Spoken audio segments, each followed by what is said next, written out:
இலங்கை அதிபர் தேர்தலுக்கான வாக்குப்பதிவு நடைபெற்று வருகிறது. இதுகுறித்த விவரங்களை அங்கிருக்கும் நமது செய்தியாளர் காந்தகுமார் வழங்க கேட்கலாம். காந்தகுமார், இந்த தேர்தலுக்கு மொத்தமா அங்க எத்தனை வாக்குச்சாவடி மையங்கள் அமைக்கப்பட்டிருக்கு? அந்த மையங்கள்ல மக்களுக்கு என்னென்ன மாதிரியான ஏற்பாடுகள் எல்லாம் செய்யப்பட்டிருக்கு? வாக்குப்பதிவோட தற்போதைய நிலவரம் என்னவா இருக்கு?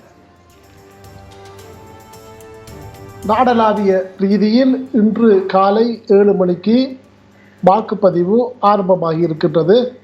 இந்த வாக்குப்பதிவு நடவடிக்கைகள் பிற்பகல் 4 மணி வரை நீடிக்கும் என்று தேர்தல் திணைக்களம் அறிவித்திருக்கின்றது. அதுபோல் ஏறக்குறைய 1,71,00,000 மேற்பட்ட வாக்காளர்கள் நாடளாவிய ரீதியிலே வாக்களிக்க தகுதி பெற்றிருக்கின்றார்கள்.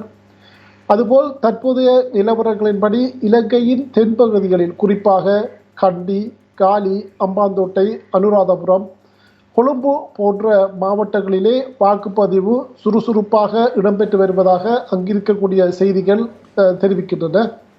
வடக்கு கிழக்கு மாகாணங்களை பொறுத்தவரையில் வாக்குப்பதிவு இதுவரையில் சூடு பிடிக்கவில்லை என்றே தெரிகின்றது.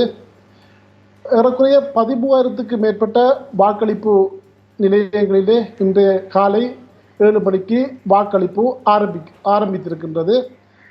இந்த 22 தேர்தல் மாவட்டங்களிலும் வெளிநாட்டு கண்காணிப்பாளர்கள், குறிப்பாக ஐரோப்பிய ஒன்றியத்தின் கண்காணிப்பாளர்களும் அதுபோல் பொதுநிலையமாய நாடுகளின் கண்காணிப்பாளர்களும் கண்காணிப்பு நடவடிக்கைகளே ஈடுபட்டிருப்பதனையும் அவதானிக்கக்கூடியதாக இருக்கின்றது.